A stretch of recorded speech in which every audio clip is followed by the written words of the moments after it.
time for a little online talk. My guest today is Sandra Mogensen. She's a pianist from Canada, and if you know Piano Music She Wrote, she is one of the co-founders. So I already had Erica Sipes with me, and now it's time for Sandra, and there she is. And maybe you send me a request, or I try to get you in somehow. Yes, wonderful. Fingers crossed.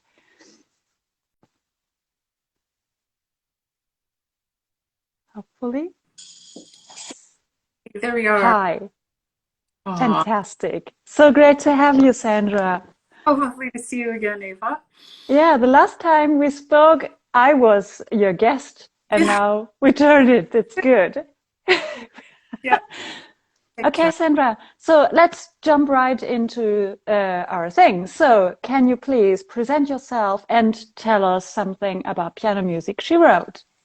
Well, something about me. I mean, I've been a pianist forever. And Forever. yeah, literally Oh, for um yeah, my mother was a piano teacher, so it was just always here in the house that I should play the piano. Just eventually I understood that actually no, this is what I really want to do. Anyway, so as far as piano music she wrote goes, there's a bit of a story to how I got to that. Um, I think it was in around 2018 I started to sort of think, wait, how come all these composers are men? And surely there must have been a few women that could write music. And then in 2019, it was more of a because I started to discover so many beautiful scores by composers, and then I thought, I need to learn this music. I need to perform this music, and then it was not just that, but I need to record this music. And so my vision for my recording project, En Pleine Lumière, came to me in early 2019, and yeah, I did record my first En Pleine Lumière album that summer in June of 2019 in Deutschland. The beautiful oh, Tonmeister we did the recording in Wuppertal. mhm. It turned out pretty well. It was released in December that year. And then the vision was to make a sequence of recordings, each one featuring kind of a generation of women who composed. So I became Mhm. composers who were born in mid 19th century, and then it was What was on your first CD? Which women? so the way I designed these CDs is it features two pieces by 10 or 11 composers. Ah, So each one you could see a little bit of the range of what they do, but at the same time showcase a lot of composers kind of as a template for people who may not have heard of them. So Chaminade and Bonis, Sophie Menta, Louise Adolphe Lebeau, Amy Beach, Laura Walbot-Aulin, Laura Netzel. Oh, I probably have one right here. Who else? Yes, look at that. oh, wow, cool. Helen Hopkirk, and one more I think that I didn't say. Oh, one of my favorites, Inga Larum Liebig from Mhm. Norway, and of course Agatha Bakker Grøndal from Norway as well. So yeah, that was the first. And so my intention was now, okay, that was 2019 release. Now I'm going to take another session with my lovely tonmeisterin and do the next batch, which is composers born from 1870 to 1900. But then this certain something happened in the world. So that was preventing me from going to Germany, and of course everything was prevented. I tried to find various solutions. Anyway, in the moment of realizing that couldn't happen quite yet, that I couldn't continue that project, I was feeling very despondent about, yeah, but I finally discovered my mission. My mission feels like I need to, shine light, which is why it's called En Pleine Lumière, shine light on these women who basically they were erased from our history. And we were led to believe they didn't exist in our training. So what to do? Because I'm so dedicated to this mission. What can I do while I sit here in a house, not able to go anywhere? So just prior to that apocalyptic March of 2020, I had met our dear friend Erica Sipes in actual person. We had known each other over Twitter for a good 10 years or more. But 10 years. yeah, we're both quite early adopters of Twitter and met quite. I always felt like a good connection with her just over Twitter. But anyway, just before all this shut down, I actually met her doing a few concerts where she lives in Virginia on a kind of a US tour I was doing to show this to the world. And so we had some discussions when we met, and then we started to talk some more after everything shut down and thought, why don't we collaborate on something? Because she was also feeling quite dedicated to this idea that music should be heard, and how do we help people to find it? And that was the starting point. So then, and we wanted to make it easily accessible for people and free, if possible, to find scores. I came from this intense, what would I call it? Frustration, I guess I would call it, in trying to find the scores. The scores for this first album were not so hard to find on IMSLP because they're very much in public domain. But then this following generation, women born from 1870 to 1900, I don't know if it's because most of them lived through 2 world wars, or at least 1 world war. That time, they were very much erased. Some were still not public domain. So I was finding it very frustrating to find the scores for the second volume. I since now have more music I need for an album. But at that time in 2019, as I was looking for music, I would be screaming to the walls, what have you done with this woman's music? You who cleaned up after her, where did you put it? So that frustration was kind of behind my drive to start this piano music she wrote project. So we went through all of IMSLP, the public domain incredible resource where all kinds of music is available. And we took months to catalog all of that piano music written by women, so that somebody has an interest, it's easier for them to find than if we hadn't done that. So I don't know, does that answer enough of your question? Yeah, and then so you had sort of an overview, and then what was the initial point? You said, okay, let's start. Everyone is playing 1 video a week, or how did it start? Once we got well into making that a directory, we called it Piano Music She Wrote Directory, we decided we also needed to perform this music, and of course, where could we perform but on the internet during 2020? So we decided to put together our YouTube channel. Yeah, and I think we decided that at first each of us would have a video every week. So we were putting out new videos Wednesdays and Saturdays between the 2 of us. And we kept that up for until very recently. And now we're doing a little fewer, less frequent.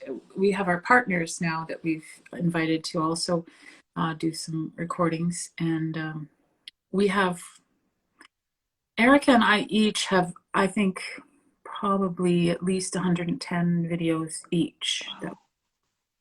Wow, this is so amazing and so stressful. Wow.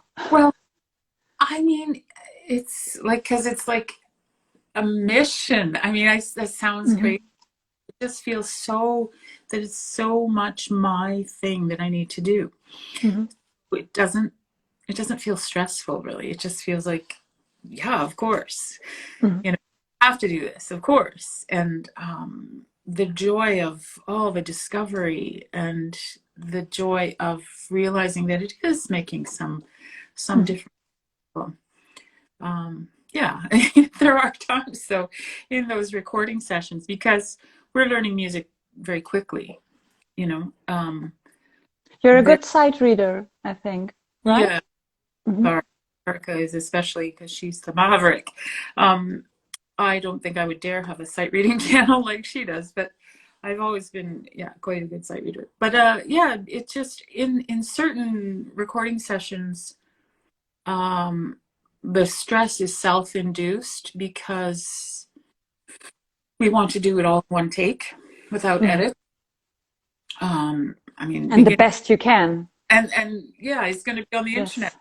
for however long the internet lasts. So yeah, we want it to be perfect, but of course that's a ridiculous self-induced criteria to try to meet.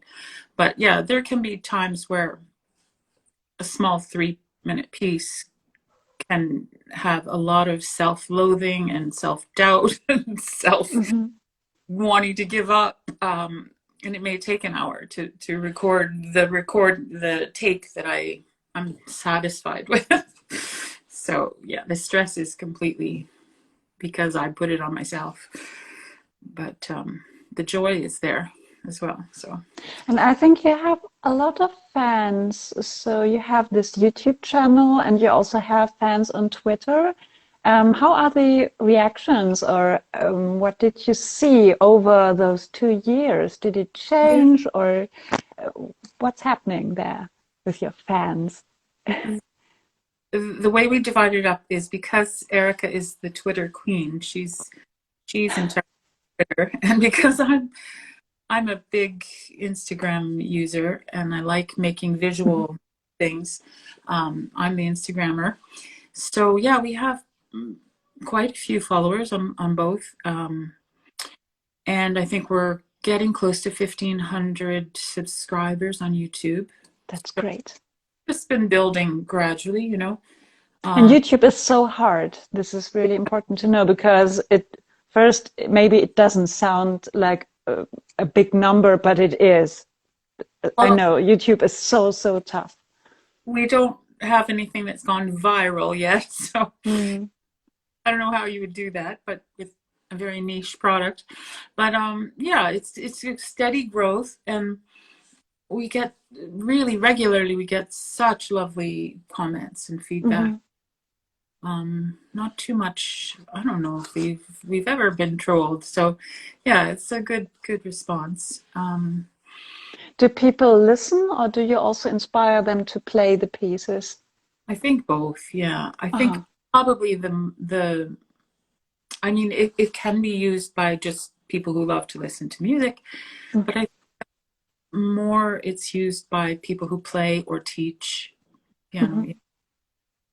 as a way to find music for their students or for themselves. Yeah, it's hard to like you don't get that in the Mhm. edit from YouTube. You don't really get, oh, I'm going to go home and play this, or I just like listening. You don't Mhm. get information, but I have a sense that it's both. Yeah. Mhm. And so we talked about your aim when you started this project, and now after 2 years, what do you say? Were your expectations fulfilled or even surpassed? And you also started Piano Music She Writes Yeah. and Leader She Writes. So maybe we can also talk about this. Sure. Um, yeah. So it's a matter of it's a good expression for me to express this. I it sounds so silly this word mission, but it's a good way for me to continue building that. Now the En Pleine Lumière project will be moving forward quite soon as well. So Great. I'm going to get more and more busy with that. As far as the goal to make scores more accessible, more available. That's an ongoing goal. Of course, we need to, you know, 1,500 subscribers on YouTube. That's fantastic, but um, wouldn't it be great if it were a whole bunch more than that? Uh, there's so much, I think, amongst the pieces that we have done that should be standard repertoire. Like that Mm-hmm. still for me, and both for Erica and me, I think. Um, and just to continue shining the light. I mean, there's still such an attitude in our world that, okay, well, that's nice. That's nice that you're doing that women composers thing. Mm-hmm. Good. No, but listen, like they are on a par with the composers you already know. Like They don't take women seriously. don't be just like, oh, that's a nice project for you. There's a sort of Yeah. a sort of a feel of that. Do you find that too, Eva, in your Yeah, I got an email today and I was very upset because this person, I don't know him, but he wrote to me, well, you're into female composers, and I have the feeling it's not about the music, but it's because they are women. And I was so upset because no, yeah, of course there are women, but my point is why I perform this music and why I wanted to make it more accessible and present it to everyone is because I'm really convinced that this music is fantastic. right? And Exactly. how dare you? Excuse me. Yeah, Fanny exactly. Hensel is a wonderful composer, and I'm not playing her year, and I'm not working like an idiot because she's a woman, but because this music is great, and I want Martha Argerich to perform this piece. I want all the great piano players of our century to play this piece, and not Mm, because she was a woman. yes. Oh, I get so angry. I know. Exactly. Yeah, and you can just tell sometimes by the way a person holds their head or looks at you. It's like, you know, they don't really yet understand that Yeah. no, this is real music of real quality that we're Yes. on. The thing too with this piano music she wrote is there are many composers that we've come across that have fantastic pieces of music, Mhm. and yet we have zero information about them. No, Yes. even when they were born. We assume maybe France, maybe Germany, but and and still like the piece of music is so worthy. But even among our true loyal following, I do notice that those pieces they don't get as many views. If we put them on Instagram or Twitter, they don't get as many likes or whatever because Hmm. I haven't heard of that person. So they can't be any good. There's And a this is why it's so important that everyone everywhere plays those pieces because then people know, this is a famous piece, and then they get more interested, and well, yeah, it's sort of a chain reaction yeah. we can create, hopefully. It's not going to happen instantly. That's for sure. You know what my dream would be? That piano music she wrote gets an award, Oh, a big award. I think it thank would be fair because you're doing such a precious and wonderful work. thank you. Yeah, And now it's it's growing. I mean, you and Erica, you did a wonderful job. Now you have a lot of partners and you also have editions. And yeah. why don't you get your award? I'm waiting for this. I know what Ava said. Well, the thing is, we've done it as a volunteer operation, really. You know, it's it's so many it's so many hours, which I'm not complaining about, but cool. Wouldn't it be nice to be paid for those hours? Anyway, Yes. And uh, also, when you get an award, you get money. And as soon as you have money, things are possible. yeah, You, exactly. you could you could do so. Yeah, we may not think about this, but I it would be reality, great. my computer, which I bought just before the pandemic started, it's already every day saying, no, we don't want to do that. We don't want any more. I need a new computer already because I'm the one Yes. with videos together. And I'm always having to do workarounds so that my computer will go, oh, okay, I'll do one more. But I'm pretty convinced there will come something. It must be. we're talking, sure. But And the day it will be like this, I will open a bottle of champagne. oh yeah, Yes, yes, we will make a big party, an Instagram party with yeah, Erica and all your partners. yeah, yes. Let's plan on that. But yeah, it's a lot. Yeah, but it's So piano music she writes and lieder she writes.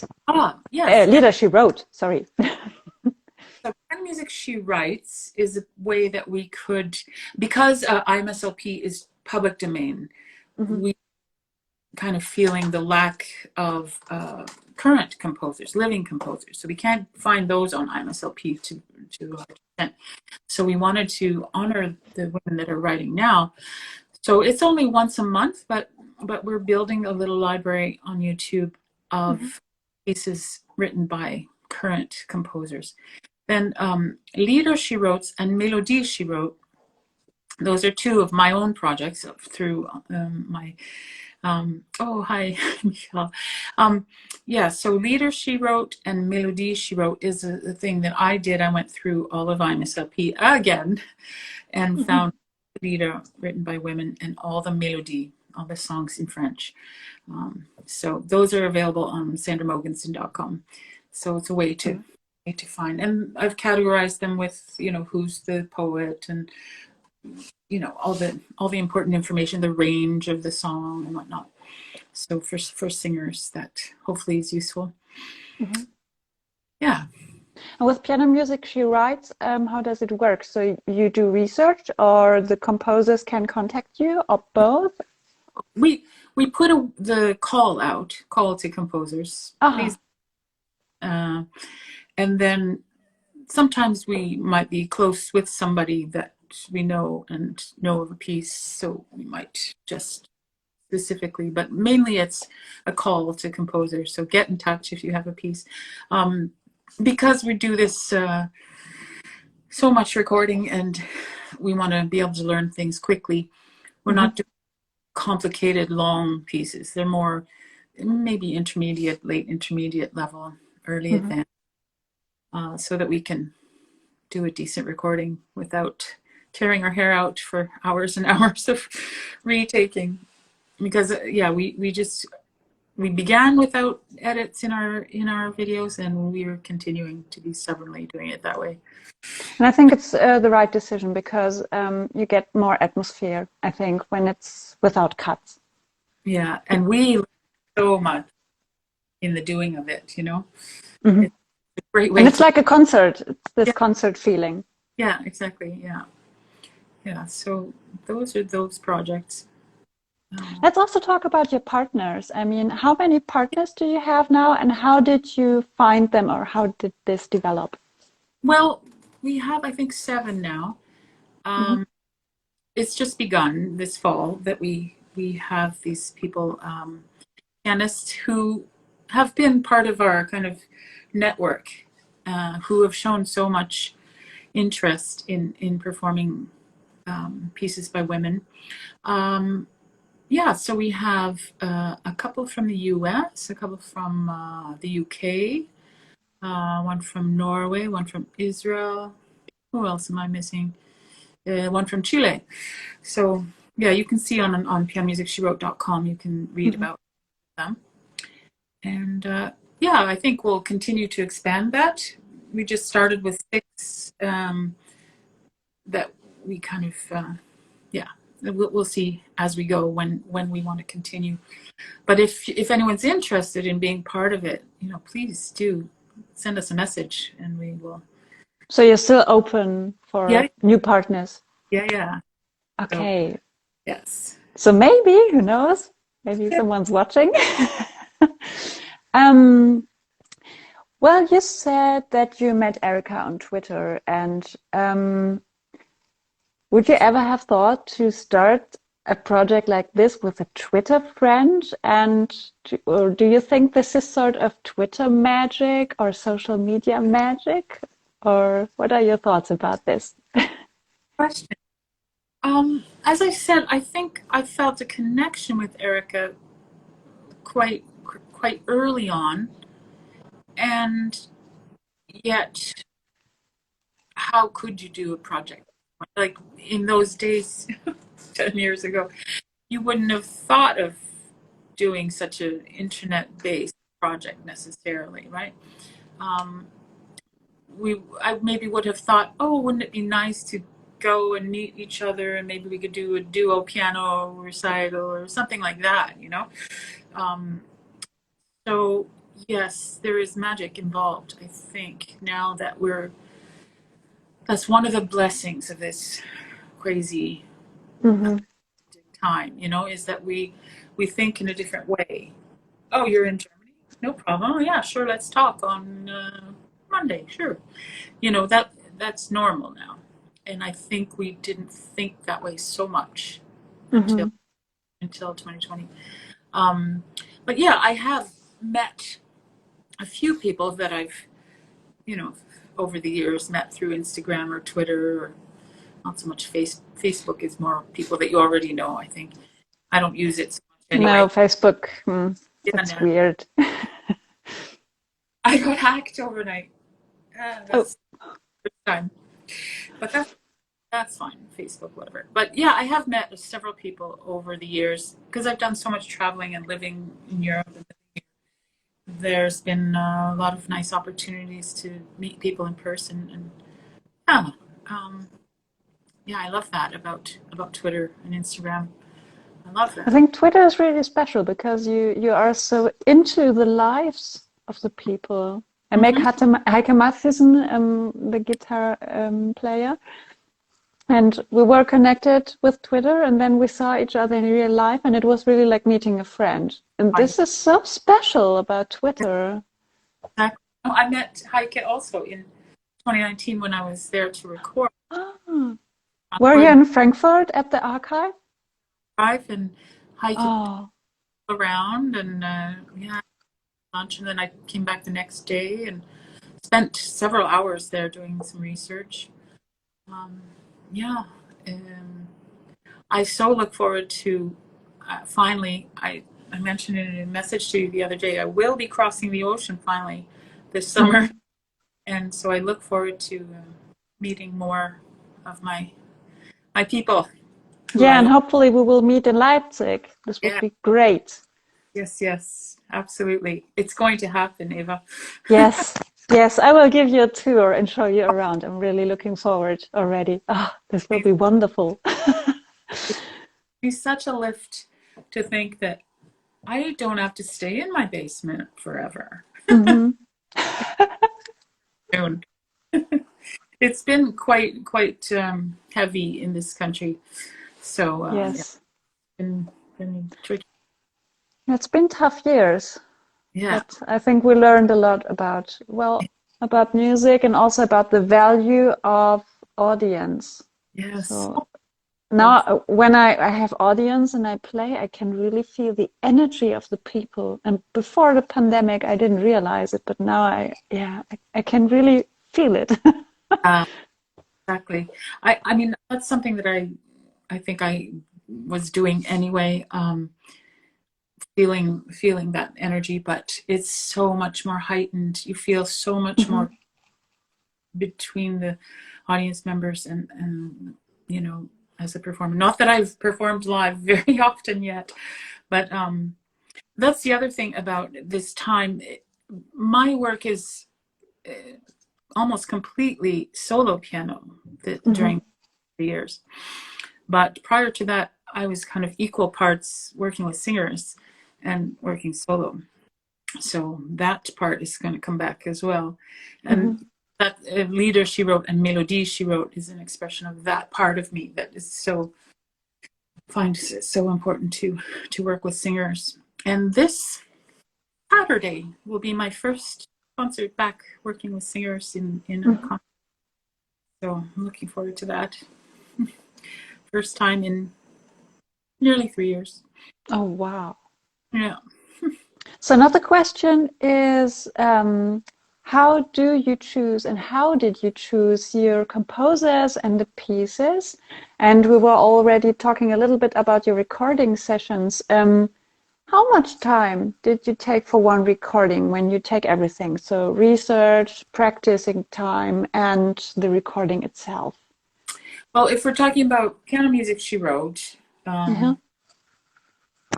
We can actually talk about both. So piano music she wrote and also your CDs or concerts.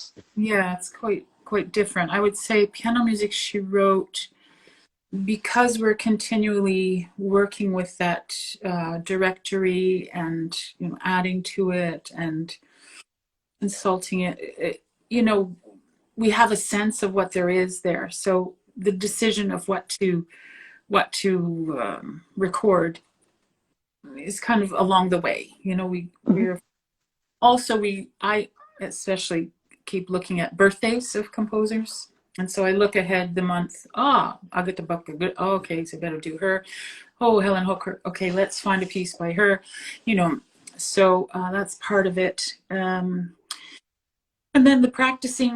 I don't want to admit how little is. I don't want to talk about that. Much of the real practice is by recording it. Yes. Over and over. Take one, take two. You know that from your age. Do you listen to the recordings in between? Or do No. you just make a recording session and then after the recording session, listen to it and Yeah. choose? Mostly I know in the recording session, that's the take. Uh-huh. Mostly. But yeah, sometimes I have 2 or 3 good takes. I usually give up once I have one. Oh, I'm tired. I'm going home now. But when I come home with 2 or 3 good takes, or 5 or 6, sometimes even, yeah, of course, then I listen to see what one has that little magic.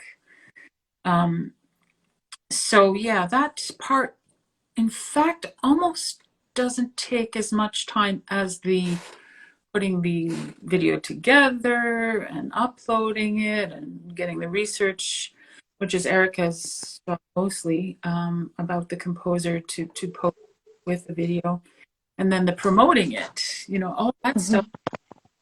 Who is doing this social media work? You make it equally, or is it Erica for Twitter and you for Instagram, or? Exactly, yeah. She's Twitter Uh-huh. queen, Instagram. Yeah. But I do the video, YouTube upload? yeah, and put it together and such. Okay. And then does the notes for it. Uh-huh. Good even division, and I think we each play to our own strengths. So yeah, so that part takes more time than you'd think, the actual administrative type stuff. Yeah, sometimes it's a matter of taking a couple hours in the morning and saying, okay, well, I have no videos ready, what should I do next, and let me really do some research. But generally that kind of, because we're very familiar now with what is in IMSOP, which is where we tend to stay. Yeah, that comes as you're doing it, Are you also suggesting pieces to each other? Yeah, sometimes I must admit I am less diligent about the updating of the IMSOP. Erica, every month going through. I'm a little bit Wow. out when I do it. So sometimes she's so generous and says, hey, there's these pieces by la la la, you should do them. So it's very, very sweet of her. Yeah, so I need to be a little bit more doing my part on that, but she loves spreadsheets. That's her thing. But that's good. And I'm like, oh, spreadsheets. Yeah, but it's actually the most fantastic teamwork that you can have. No, we're very, I think, balanced in that way. What she Yes. likes, I don't, and then the other way around. So, yeah. But as far as the programming of the En Pleine Lumière recordings, that's more, a much longer process. And it involves my inclination to want to really create an experience of the whole, even though people rarely listen to a whole album as an album anymore. It's all chopped up with streams, this and that, one song at a time in a playlist or whatever. But I'm very much interested in creating an album as a whole listening experience. So there's a lot of playing, a lot of inner listening. Okay, now I've just finished that piece. What do I hear next as a progression, so that there's kind of an experience, a shape to the overall thing, much as I do when I create a recital program. So that takes time. And with volume 2, which I'm so excited about the repertoire. Oh, it's so beautiful. I started designing that already in April, I think it was, of 2019. Oh, Because I wow. thought I would record it later that year. So at that time, like I said, that was when I was shouting at the walls, where are these scores? Now, that repertoire that I had scheduled at that time has morphed and developed, because now much more is available. So it takes, for this second volume, it takes 3 years to it shouldn't have taken that, but that's what life gave us. And then I'm working on programming the third volume and going to record that also this year. So it takes, you have to live and breathe with that for a while when you're putting it together as an overall experience like that, even though maybe 2 people in the world will ever listen to it that way. I need it for my sake to be this considered whole,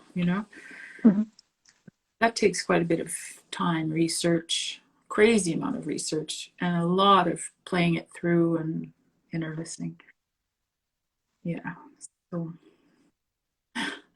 Yeah, but I think this is wonderful, because you can grow into a work, and you allow it also to develop.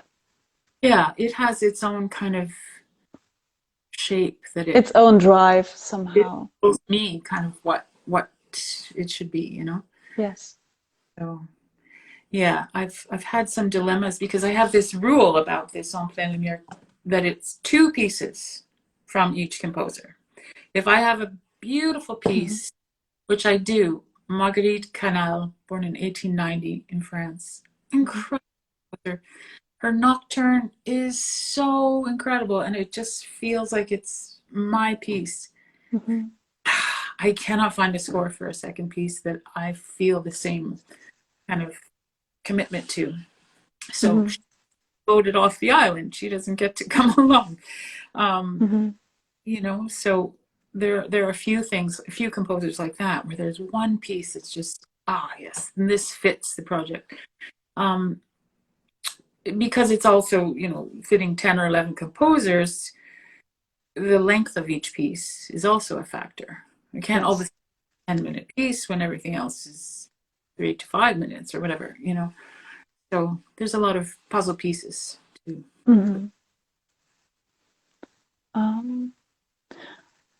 Yeah, you talked about how you came to female composers. What was your first piece you played by a female composer? Or what was the first piece you heard by a female composer? Do you remember? I think I came to it differently. First of all, as I said, my mother was my piano teacher, and she was very, very interested in giving her students an experience of contemporary current composers. And we very often did activities specifically highlighting Canadian composers or whatever. So I was very familiar with the fact that women compose for piano, but only lately. So when we talk about historical women composers, I think I began in 2018 reading a couple of biographies of Clara Schumann. that was where I was starting from reading and wanting to do more in looking into what women write music. What? So embarrassing that I believed that. Mhm. That's what I was taught for. What was your first piece by Clara Schumann that you played? Uh, it's a good question. Um, I remember just reading a bunch of Clara Schumann at that time when I was reading the books. Mhm. I would Was the just. music already on YouTube or not yet? I usually don't listen first. I usually read, sight read music. Aha. I learn, yeah, I do a shockingly small amount of listening to music. Mhm. I have it in my head anyway. So yeah, so I read biographies of her, and then I went to IMSLP and started to just Mhm. play, just reading her music. And then in 2019, January, in the depths of winter in Canada, I kind of took 2019 as a bit of a self-styled sabbatical and was house sitting during that time. And I started to explore. I remember one of the first composers which caused me to weep was Louisa Adolfo. I found Ah. her pieces from, is it Opus 12 or 8? I can't remember the Opus number. And I remember playing through some of those and just kind of, I just start to tear up. Like, what? Mhm. This exists.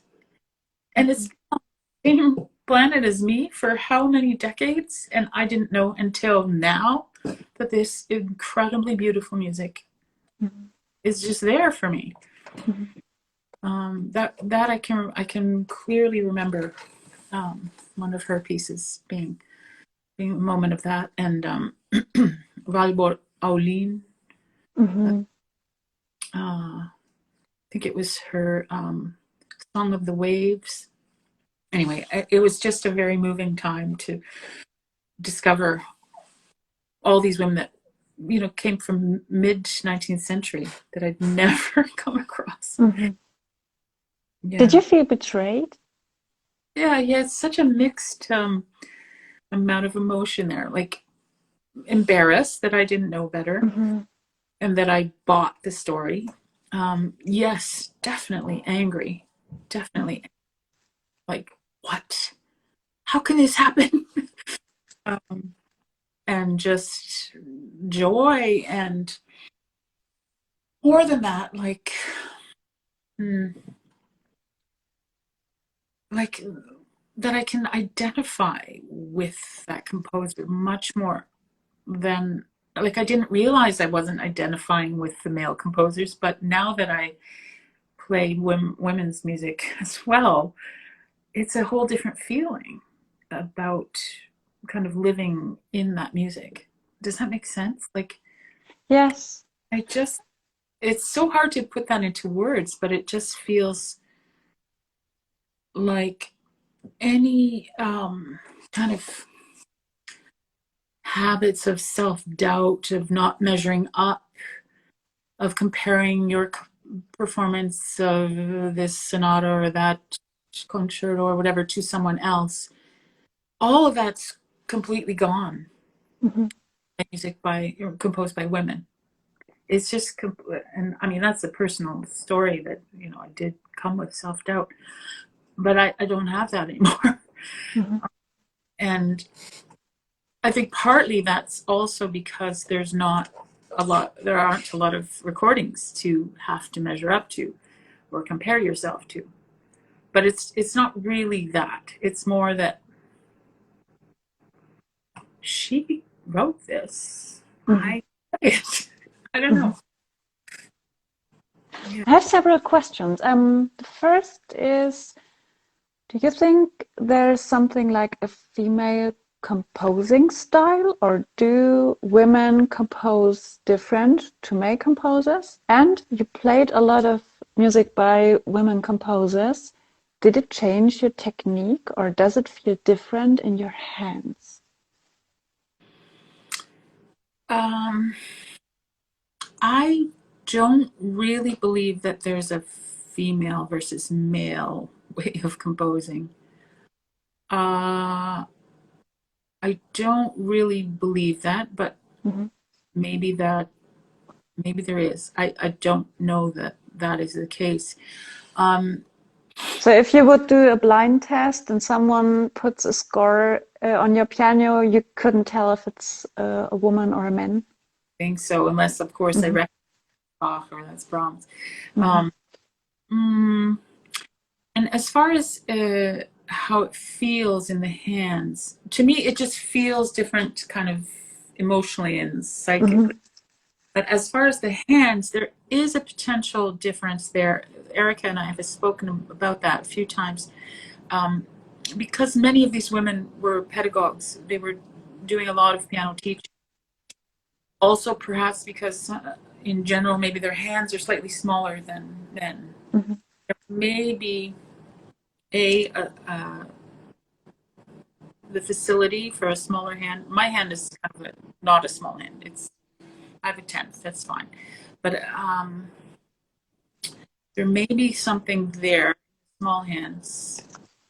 But also, I think the main thing is that because they were pedagogues, they understood, not that men weren't, but I think women, pretty much all women composers, were also teaching. I don't know, maybe that's not true, but I think that from teaching, the the way they use the piano is really based in Mhm. comes. Um, of course, I'm sure most male composers also taught, but I don't know. There's something there that's very subtle that I can't quite put my finger on. Excuse the pun. Um, in general, I don't think there's a difference. Uh, and as far as it has it changed me, I think I said that already. The main thing in me is the identifying with the Mhm. composer easily, and therefore self doubt is not a thing anymore. Mhm. Wow, that's great. Let's see, because I have so many questions. Yes. Do you have any piano pieces on your bucket list? And can you tell how many pieces by female composers do you have in your repertoire now? Okay, the bucket list.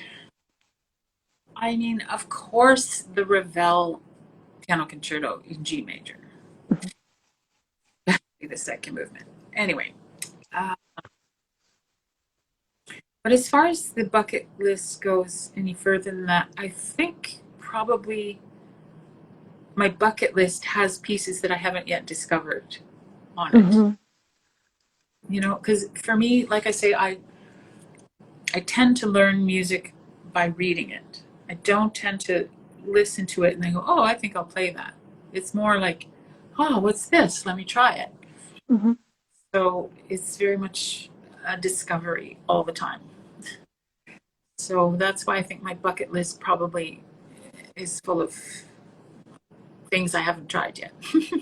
But haven't. sometimes it's also don't you experience this? You play a piece and you think, oh, it's amazing, but it's so horribly difficult. I want to play it one day, but I will need a lot of time to practice. There's that.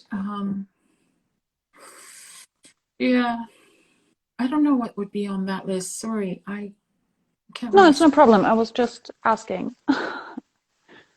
Batsevich would be on that Oh list. yeah. Hmm. Yeah. Um, what's her name? Russian Gubel. I can't say her name. Gubaidulina? Yeah. I don't know. Just that kind of music Hmm. that's very intense Hmm. and larger scale. Hmm. Not something I have time to Hmm. really figure out at this point. Yeah. So we'll make some room for those kind of things eventually. Hmm. Yeah. And your repertoire. So how many pieces do you have in your repertoire? Can you tell? No, there's no way. I mean, hundreds, hundreds. Hmm. Yeah. I mean, even just the YouTube channel is over a Hmm. hundred. Um, each of, if I count this recording and the next two that are kind of in my repertoire already, there's 60 more there. Hmm. All the things that I've done in recitals that haven't been recorded. I mean, it's just, yeah. Hmm. In your opinion, I mean, you have a sort of overview. What pieces by female composers should be standard repertoire? That's a great question. Of course, Clara Schumann should just be. Hmm.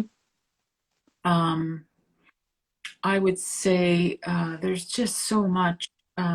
Those two composers that I just mentioned, Matsevich and I wish I could say her name, but I haven't figured it out yet. I would say that I have this kind of ongoing thing where I'm keeping track. Eventually, I would put something out in terms of a document or something um, that, well, okay, so you want to teach your student or you want to learn a piece by so and so, maybe Bach. Say you were going to do Bach. Well, yes, do that, but also balance that by doing Jacques de la Guerre. Hmm. Um, okay, you want to do a Beethoven piece? Great, do it. Also, Louise Farramp. Hmm. You want to do Nocturnes of Chopin? Great, do that. Also, do Ménager de Barival. Um, so I keep kind of wanting to, yes, and So not saying, like pairs, composer pairs. yeah. So Hmm. not saying no, don't do the standard repertoire that already exists, but expand it, please. Hmm. Um, so there's so much, depending on what level we're talking about. Music of Marie Jael. Maybe let's go through the levels. So easy level for beginners, and then music schools for medium, and then music high schools for professionals. Right. Well, for elementary level, just buy our piano music she wrote anthologies and learn all of that. um, there's so much there. Some of those pieces were written at that level, most of it, but there are some in those two anthology levels, elementary level books that I arranged. For example, a Schumann piece, you can't find it. Oh, okay. So you did arrangements also, because I also wanted to ask you about your editions, of course. So it's not only original compositions, but also edition. You arranged things. Felt it was so important that students of that level already be exposed to the major women who composed, but for example, Backe Gründal, Schumann, Farang, Chaminade, you can't find too much that's easy. So I made some arrangements just to expose people to those names. Yeah, so for elementary level, I would just do a sales job and say, buy those anthologies and do them. Also in the directory, the piano music she wrote directory, we have everything labeled by level. So Oh, great. yeah, that you can find there. When we get more into what I guess in the Canadian system is more grade 5, 6, 7 conservatory level, Royal Conservatory and the other conservatories, I would say that's what we call intermediate level. I would definitely be looking at the uh, Marie Jael, the two collections. One is about a sunny day and one is about a rainy day. Fantastic, innovative, unique pieces, always with pedagogical, um, thing behind them. Oh goodness, it's just Amy Beach has pieces at that level. Mhm. Melbourne has pieces. Chaminade has pieces at that level. Yeah, there's just so much. Those Le Beau pieces, maybe you can start to get to an intermediate level. They're so beautiful. I hate to list things because I'm just going to finish talking to you and go, oh, well, why didn't I say this and this and this and this? Mm. Um, yeah, so I just want to see that standard repertoire idea expanded, at least doubled. um, as, I'm always asking for names because I think it's important that people hear names yeah, because this is always inspiring people to play the pieces, and also then you get reactions, oh, you forgot someone. yeah, And yeah, I think this is, yeah, it's always good to have names. And so I'm a big fan of lists, I must admit. yeah, long list. I would say those etudes that you know so well of Montgeroux, Mhm. Arak. But they're quite tough. Montgeroux is, there's Yeah, some easier, but not so many. Most are really, yeah, don't start with number one. yeah. Go from maybe intermediate level to advanced, then there are some there to choose from, and they're so important and they're so well thought out. I love that they. I think it's Farranc that a large majority of her etudes, she uses the word either léger, or dolce, doucement. Oh, And they're so beautiful pieces. I mean, it's only one page normally, so it's doable. doable. And But wonderful compositions. it really says something about what she's trying to develop. That so many of those etudes say léger or leggero or Yes. doucement, dolce. It's so beautiful to develop that aspect of technique rather than just the Czerny aspect. Um, yeah, so there's that. Then if we were to talk about more advanced pieces, one thing that comes to mind is Marion Bauer, the American composer. I don't know her. Yeah, we have, I think it's a set, I think it's Opus 15. We have, I think, 5 of the 6 Opus 15 pieces on our channel. Some by me, Ah, some by one of our lovely partners, okay, Hannah so I missed this. It's Mary Ann, but what? Marion, Mari, Marian. Marion Aha. Bauer. Maybe Yeah, you can put it in the video description or in the comments when this video is online so that we can look up the name and or put it in the story maybe. sure. I can't do it while we're talking because this whole thing will. No, it will be deleted what you're writing in the comment, but after our video is published, then we can just add a comment These are and a link. shorter pieces, but each one of them is stunningly beautiful and Mhm. some challenging technically and some much less so. But as a set, I think they're a phenomenal set.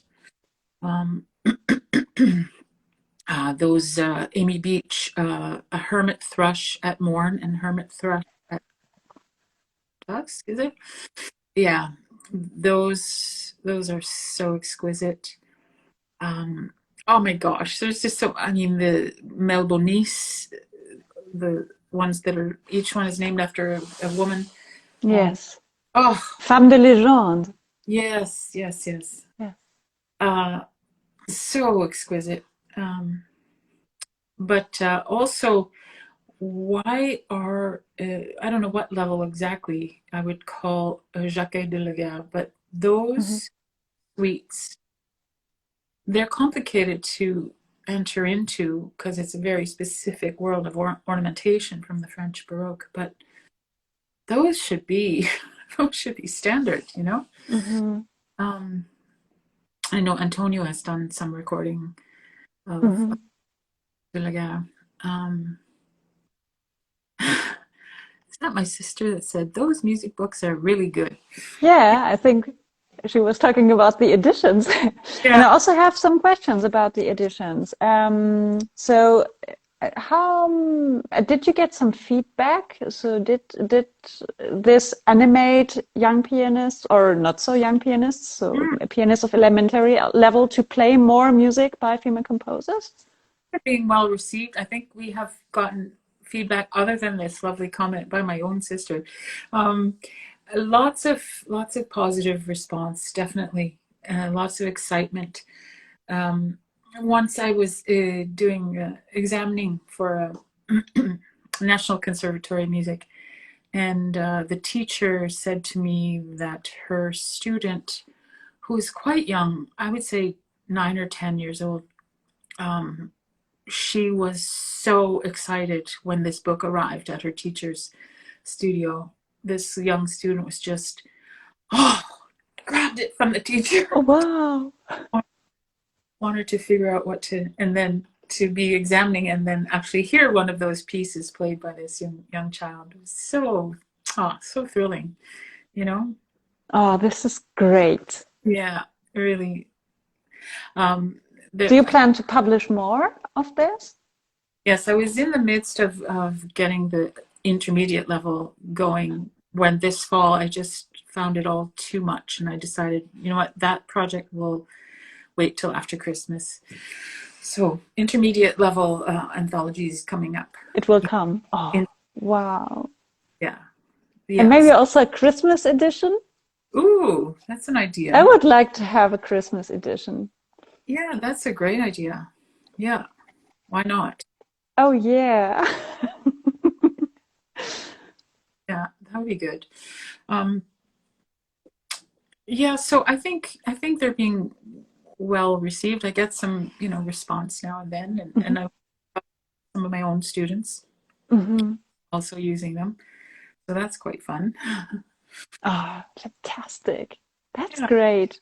So, yeah, of course, I want to talk to you about Greek.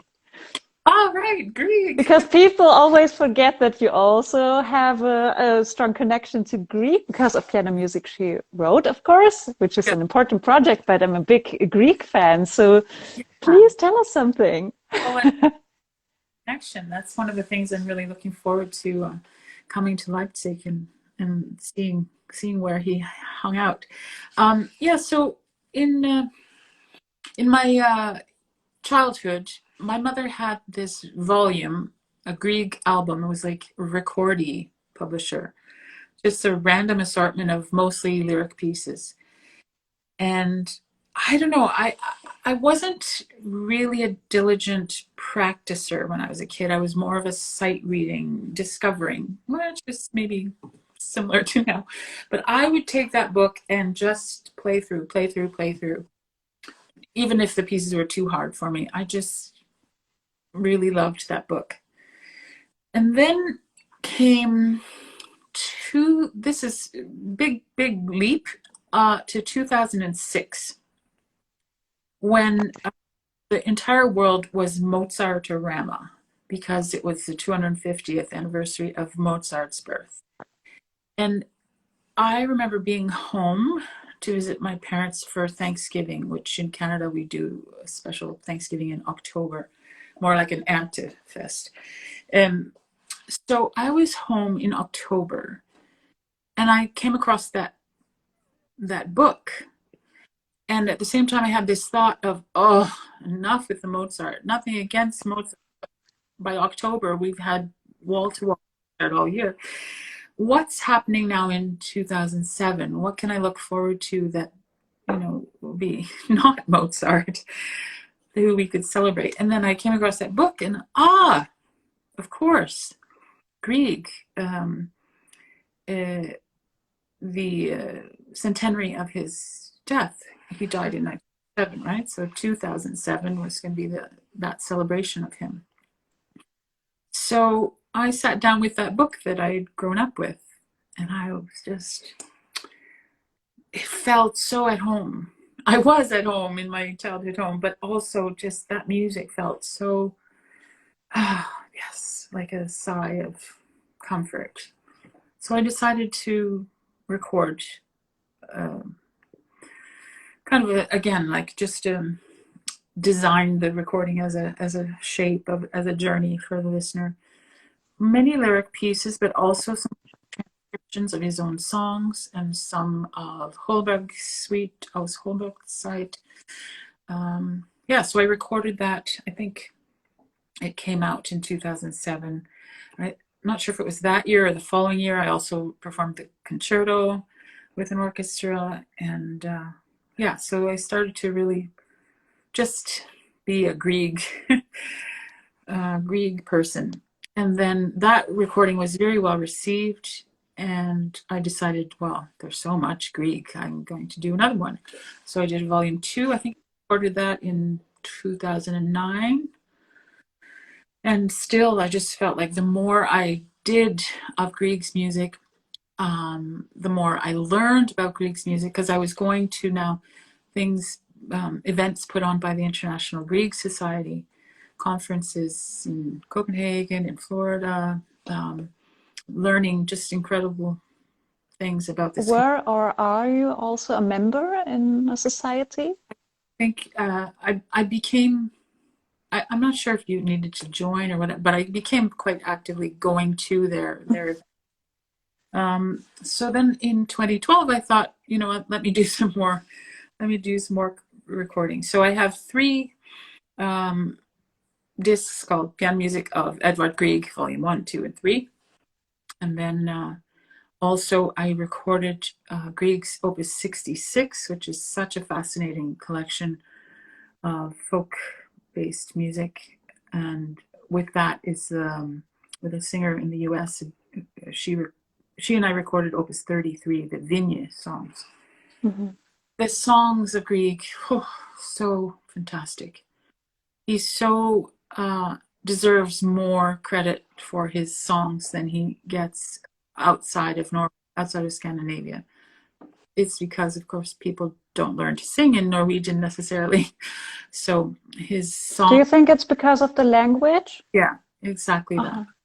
Yeah, exactly that. So unfortunately, those songs are not as known as they should be.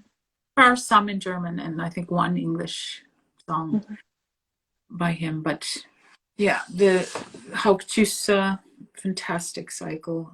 The Vigne songs, incredible. Yeah, so that's my Grieg. What is the most fascinating for you about Grieg? Maybe about his person and also about his composition style. Well, I had the good fortune to perform a few times on the stage at Trollsalen, the little idol hall at Trollhagen. And it's an uncanny feeling to be sitting at the piano, and the back part of the stage is a window through which you see the composer's hut, where he actually in that hut would compose. So that kinship that I felt already at the beginning and as a child, it just has grown more and more. And when I sit on that stage and see that, then it's just like, and I played his piano as well at a different event in the house known as Trollhagen. The piano that he had is still there, and I remember that uncanny feeling of it was one of these songs, I think, from Opus 33. I might be wrong. Can't remember exactly, but I remember it being quite a big, difficult song. And as soon as I sat down to play it on that piano, it was like the piano said, "Oh, yeah, I remember that one. Don't worry about it. I got this." It was just like it played the song, because it was just a weird experience.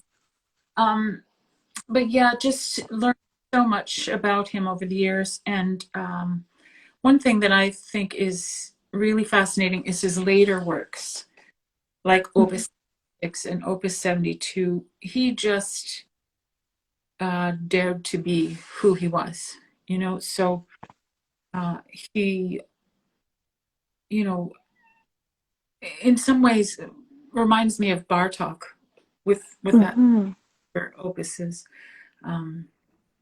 using the folk element as a starting point and not being ashamed of that in any way, but really delving into that, and yet really using the piano in a virtuosic or beautiful. The other thing that I find so interesting, my solo recital that I did in 2010 on that stage in Norway, Trollsalen, that was a program called Ravel Meets Grieg. And that was designed based on the quote that's quite famous of Ravel's, who said, "There's a little bit of Grieg in every note I wrote." Mm-hmm. And, so I meshed Tombeau de Couperin with Holberg Suite, a few of the movements, not the whole suite in both cases. Also, Valse Noble et Sentimentale of Ravel. I interspersed some of the waltzes in there. And it's quite interesting how they do have very different musical languages. They together is quite interesting to me. It was a little bit subversive. Some of the Grieg proponents were a little bit, you can't do that. but the connection there with both Ravel and Grieg really excelling in exploring colors, tonal colors, you know. I think that's very interesting to me. Do you have a favorite piece by Grieg? Ah, Hard to tell. I don't think I can name one. I don't know. I would have to take a little extra time to figure that out. But I really do love that Opus 66 as a whole. Mm-hmm. There's some very tiny little pieces there, like 2 lines, and then some how it all fits together.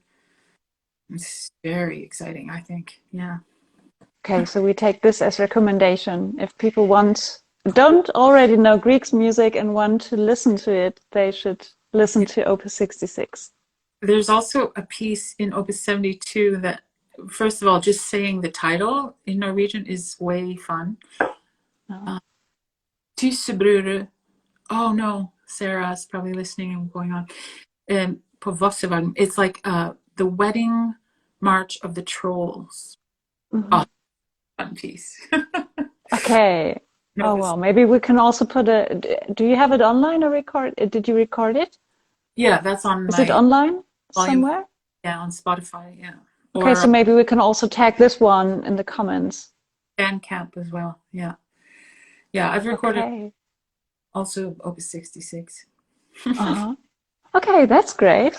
And now we're actually at the end. So maybe you can give us some recommendations, maybe your favorite female composers for everyone who wants to start and play something after our discussion, and maybe also with a little bit of ranking, so easy, medium, difficult pieces. Well, I kind of feel like I touched on that a few minutes ago. I think, one composer that is extraordinary for all levels is Mel Bonis. Yes, that's right. There are pieces in my anthology at a very, very early elementary level that are so satisfying and not babyish, and then intermediate level as well. Her what are they called? Albums for the I can't remember the exact title. I do have a problem remembering titles. It is in, I can picture it on the page, but I never remember titles. But yeah, and then her extraordinary concert repertoire. I would say Mel Bonis across the board. Yeah, that's perfect. Composer, yeah. Melbourne is for everyone. Yeah. Everyone, everywhere, every level. day, all the time. Yeah. I mean, Fantastic. yeah, I would say. But I don't tend to have a favorite composer. If I Hmm. before my 2019, I would have said Bach, Brahms, Hmm. Greek. But then Yeah, I, maybe. No, this is also maybe interesting Greek. So, three levels for everyone who wants to play Greek. Can you say something? Easy, medium, difficult? yeah, it's not like beginner stuff or anything, but I think his lyric pieces of Opus 12 Hmm. were the simplest pieces. Um, whew, intermediate, there's so many of the lyric pieces that are so stunning. I don't think I could ever choose one to just say, Hmm. I mean, yeah, sorry, you can have a lot of dead air. You could, of course, look at his sonata and his concerto. You know, um, I think Opus 72 is quite complicated, most of it, Hmm. technically. And not only technically, but style wise. And this Norwegian folk element and how to translate that to the piano, which he has done for you, but how to do that in a way that is not against the Norwegian um, character. I had the good fortune to play one or two of them, I think, for a fine and well-known Norwegian teacher. He kind of helped me to figure out the rhythm, how it works. It's slightly, Ah, you know. So that's I think quite complicated, Opus 72 in that way, but very very rewarding. And it's a big opus. I think it takes about an hour to play the whole collection. Yeah. So just get a book and just read. just play. I Oh, yeah. That was great. Okay, Sandra, thanks so, so much. It was a wonderful talk, thank you so much. amazing I'm facts. so honored to be with you here on your channel, and I so look forward to meeting you in real life. Yes, we will. Hopefully in 2023. Yeah, we'll do it. All right. Fantastic. Great, Sandra. So thanks again. It was a big pleasure. Thanks everyone for watching. And we will put the links to all the videos in the comments of the Excellent. video on social media. Okay, so happy evening. Goodbye. Excellent.